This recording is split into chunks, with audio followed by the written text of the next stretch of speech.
How's it going? This is Larry. This video is one that covers information that I've been studying for a while. I'm going to share some of the precepts with you all to try to not make this video too long. If the information is wrong, please provide the correct breakdown. I'm not above correction. This lesson will provide the understanding on the identity of the Egyptian that is mentioned in Leviticus chapter 24. I will be dealing with scriptures about Moses, Paul, the don't abhor an Edomite topic, and other topics to bring out the understanding. Some people believe that the Egyptian is always a bloodline descendant of Mizraim. Let's start studying. Leviticus chapter 24, verse 10.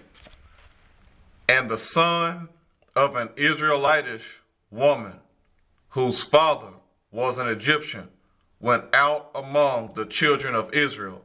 And this son of the Israelitish woman and a man of Israel strove together in the camp. Let's deal with the identity of the Israelitish woman first. This woman was an Israelite woman that was born amongst the people of Israel. Even the added words to verse 11 prove this. Let's read it. And the Israelitish woman's son blasphemed the name of the Lord and cursed.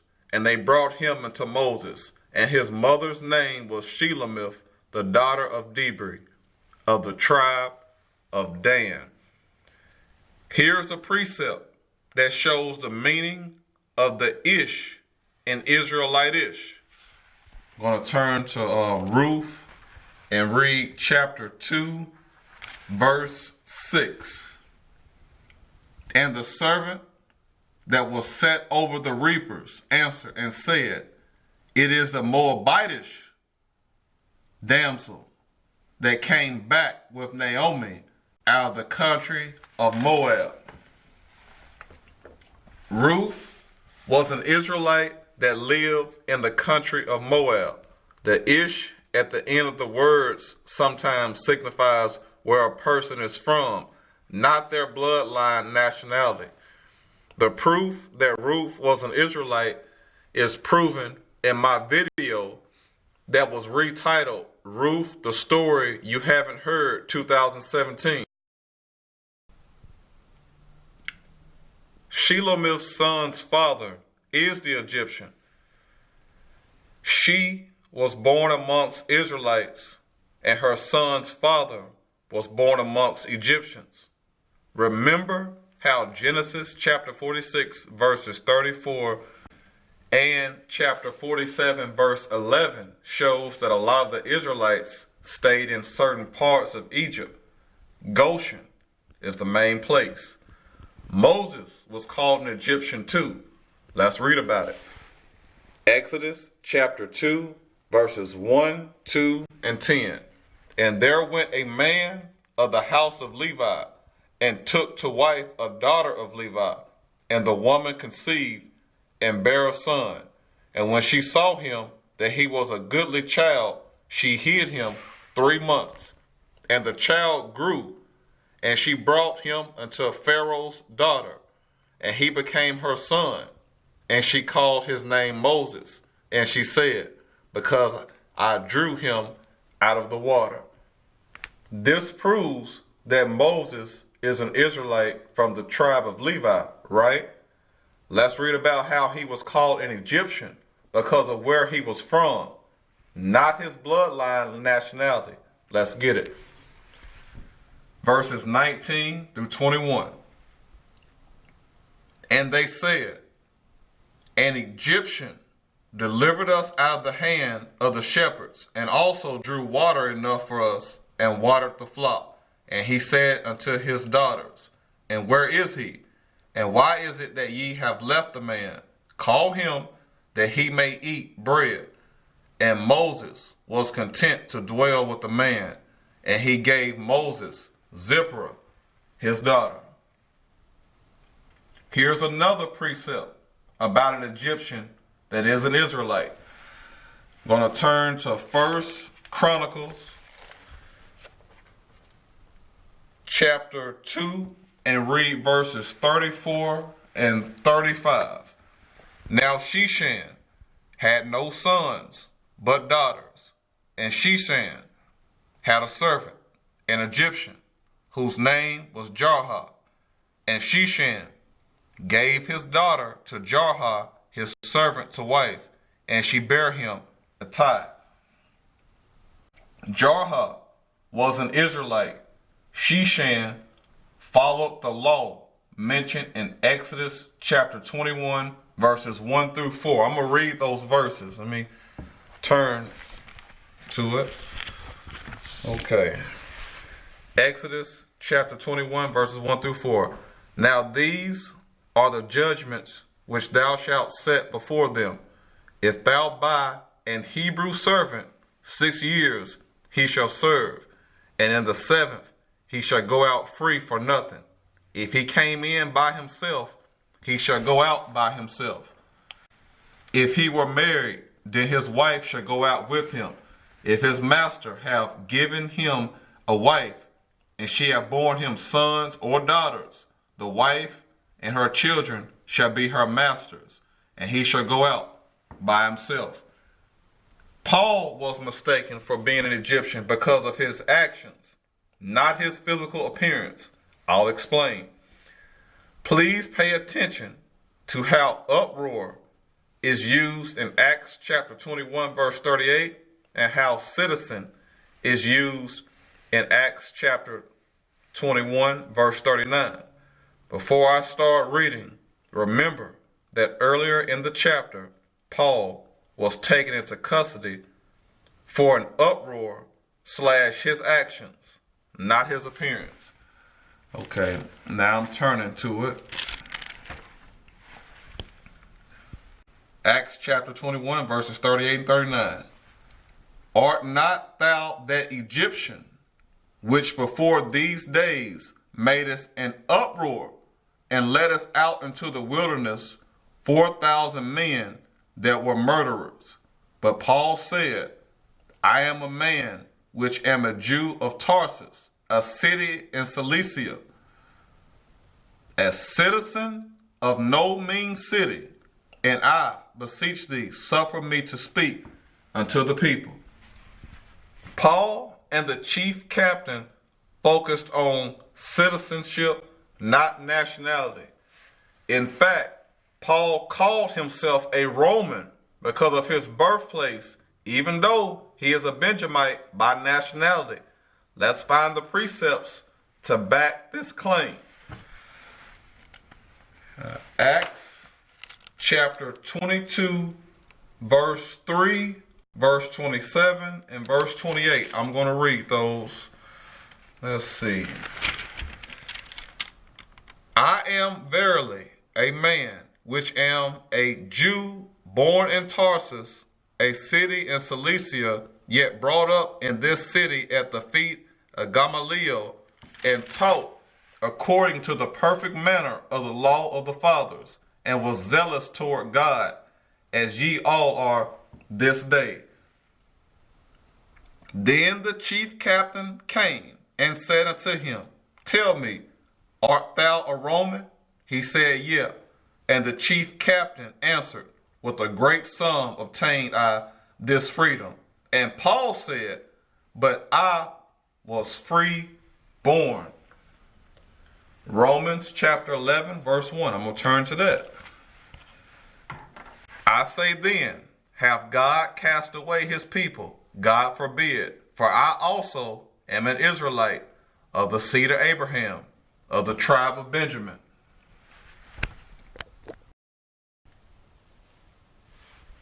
We know that Joseph, the son of Israel, is the father of the Ephraimites and Manassites. Deuteronomy chapter 26, verse 5 calls him a Syrian because of where he lived for a while, not his nationality. I'm going to begin explaining a different point now. Let's read the second part of Leviticus chapter 24, verse 10 again. And this son of the Israelitish woman and a man of Israel strove together in the camp. Let's read some of the other verses from this chapter to get understanding on the identities of these two men. The words man of Israel is stressing the fact that one person is from the camp and the other is not. Here are some precepts for understanding of the words that are stressed. Before I start reading, please note that the man of Tyre is from the tribe of Naphtali, and the mother is a Danite. 2 Chronicles chapter 2, verse 14. The son of a woman of the daughters of Dan, and his father was a man of Tyre, skillful to work in gold and in silver, in brass, in iron, in stone, and in timber, in purple, in blue, and in fine linen, and in crimson, also to grave any manner of graving, and to find out every device which shall be put to him, with thy cunning men, and with the cunning men of my Lord David, thy father. 1 Kings chapter 7, verse 13. He was a widow's son of the tribe of Naphtali, and his father was a man of Tyre, a worker in brass, and he was filled with wisdom and understanding, and cunning to work all works in brass. And he came to King Solomon and wrought all his work.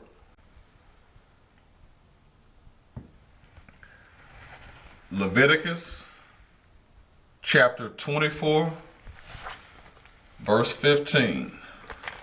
I'm going to turn to that and I'm going to read that.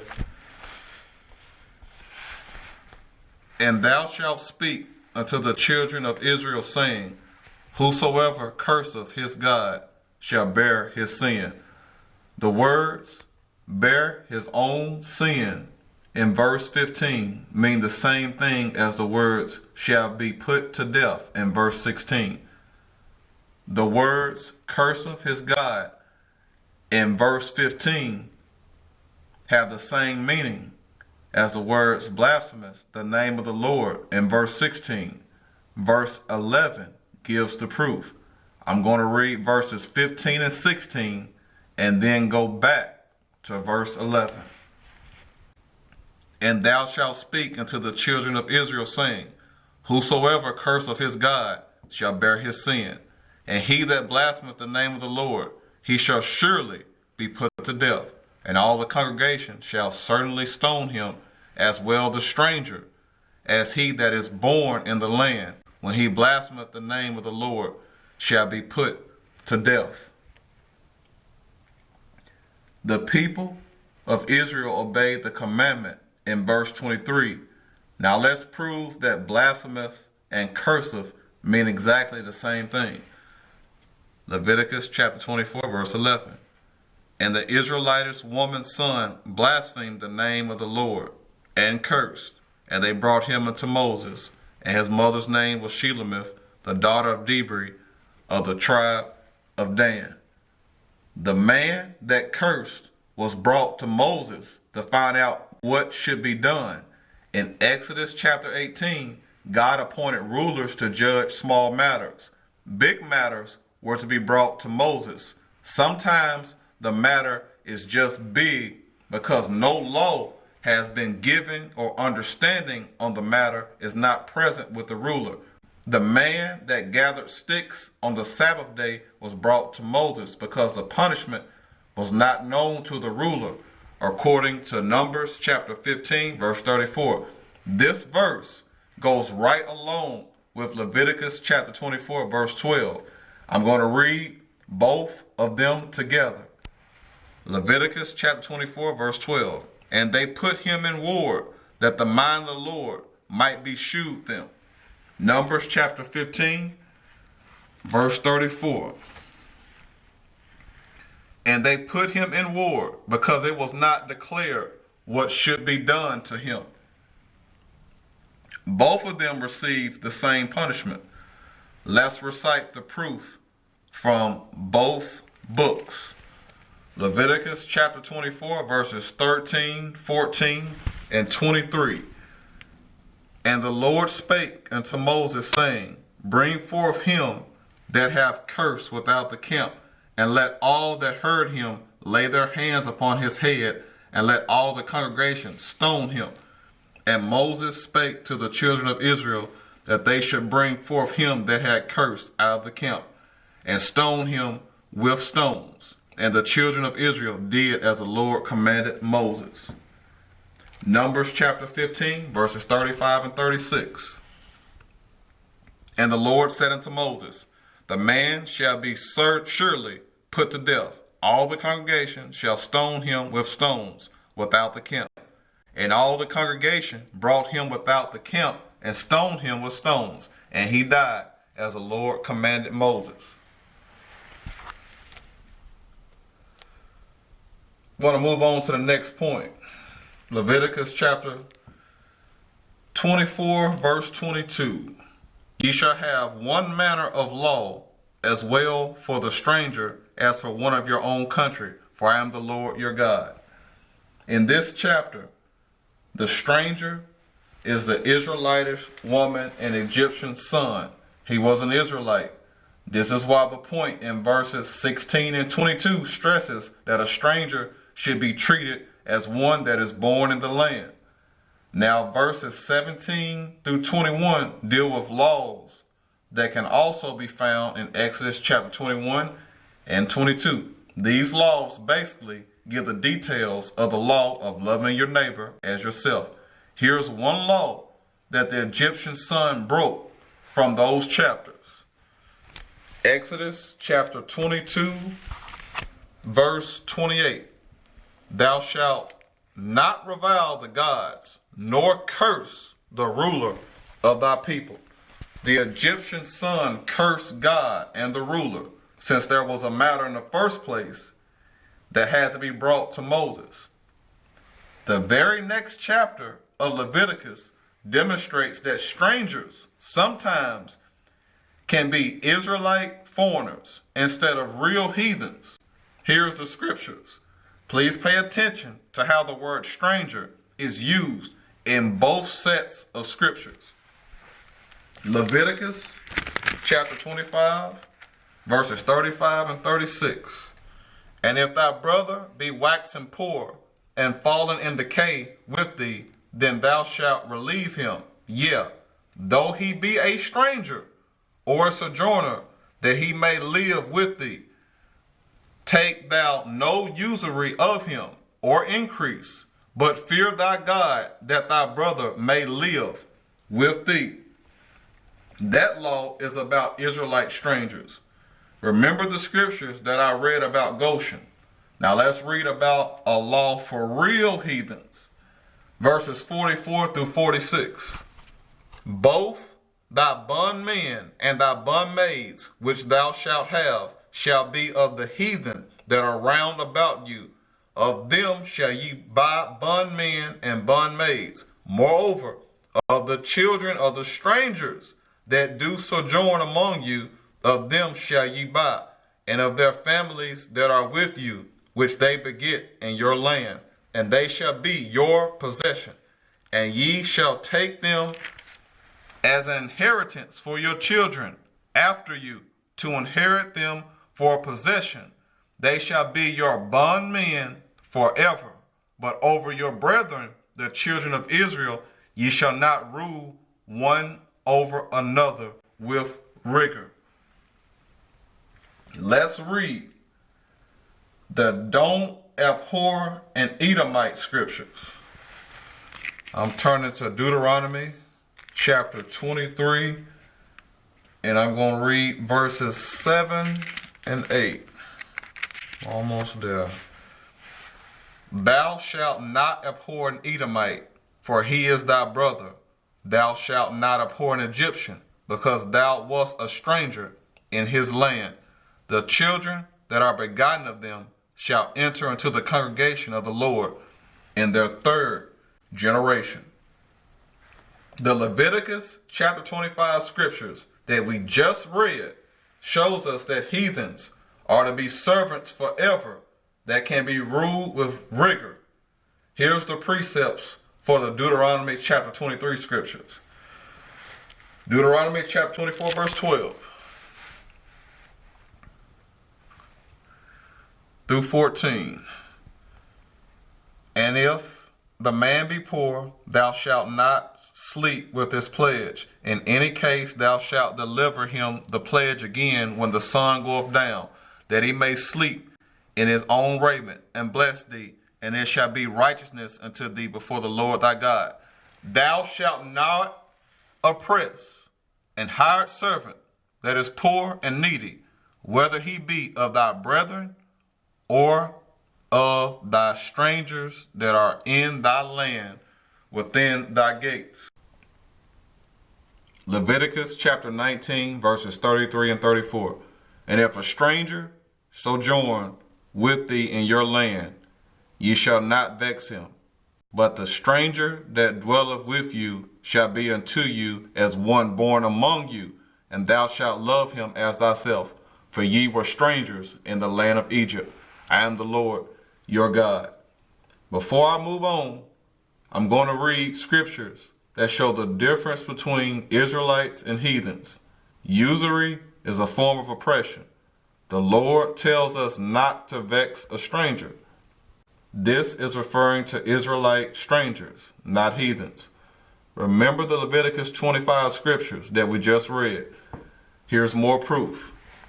I'm turning to Exodus chapter 22, and I'm going to read verses 21 and 25. Thou shalt neither vex a stranger, nor oppress him, for ye were strangers in the land of Egypt. If thou lend money to any of my people that is poor by thee, thou shalt not be to him as an usurer, neither shalt thou lay upon him usury. Now I'm going to read Deuteronomy chapter 23, verses 19 and 20. I'm turning there. Thou shalt not lend upon usury to thy brother, usury of money, usury of victuals, usury of anything that is lent upon usury. Upon a stranger thou mayest lend upon usury, but unto thy brother thou shalt not lend upon usury, that the Lord thy God may bless thee in all that thou settest thine hand to do in the land whither thou goest to possess it. There is way more to the Deuteronomy chapter 23 verses 7 and 8 scriptures, but I'm going to move on because the other points are not needed in this video. I just needed to prove that the Edomites and Egyptians are Israelites in those scriptures. Let's move on. Verse 13 reveals that these are the words that the Lord spoke to Moses. Verse 12 says the same thing by saying the mind of the Lord. Now for us to receive the Lord's words, mind of the Lord, or hear the Lord's voice, we must follow the commandments. Leviticus chapter 24 reveals this by showing the laws that the Lord gave Moses. Before I close out this video, let's read about two similar situations that occurred earlier in the life of Moses. I'm going to turn back to Exodus chapter 2, and I'm going to read verses 11 and 12. And it came to pass in those days when Moses was grown, that he went out unto his brethren and looked on their burdens. And he spied an Egyptian smiting an Hebrew, one of his brethren. And he looked this way and that way. And when he saw that there was no man, he slew the Egyptian and hid him in the sand. Was this Egyptian an Israelite? Exodus chapter 5, verses 13 through 21 shows us that the taskmasters set officers over the children of Israel. These officers were Israelites. They dealt directly with the children of Israel. Here's one of the verses. Exodus chapter 5, verse 14.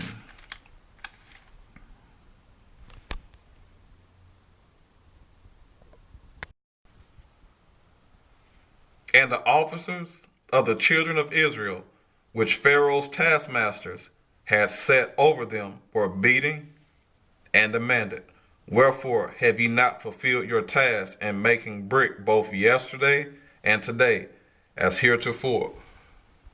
Acts chapter 7 verse 24 tells us that the Hebrew was oppressed. The next verse reveals that Moses killing the Egyptian is a similitude to the deliverance of the whole nation of Israel from the Egyptians.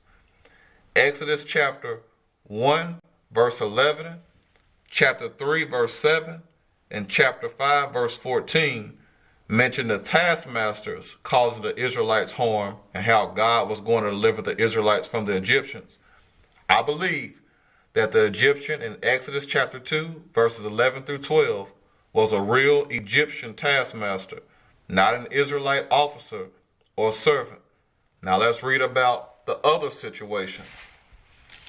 Turning back to Exodus chapter 2, and I'm going to read verse 13. And when he went out the second day, behold, 2 men of the Hebrews strove together. And he said to him that did the wrong, Wherefore smitest thou thy fellow? Moses asked the question to figure out how to judge the matter. The next verse validates my statement. And he said, Who made thee a prince and a judge over us?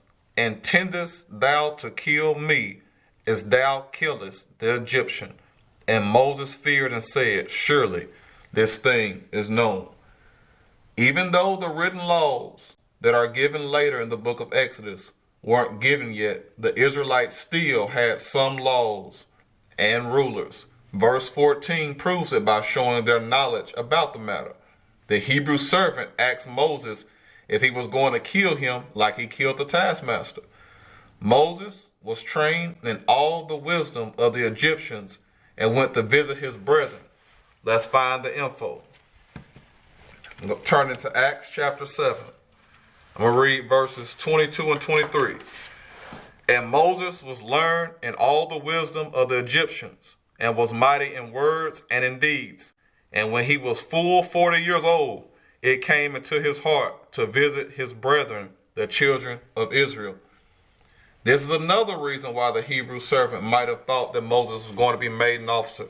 Remember Exodus chapter 5, verses 13 to 21. Now, with all that said, I'm going to make one more point. Just because I gave precepts that point toward certain Egyptians being Israelites by nationality, that does not mean that I'm saying in this video that the people are black, white, or any other Pacific race. Hopefully, I can get to make videos about that topic in the future. This is the end of this lesson about the identity of the Egyptian in Leviticus chapter 24. I'm not above correction. Sometimes that is the best way to learn in certain situations. Consider that I labor not for myself only, but for all them that seek learning. Have a great day. Bye.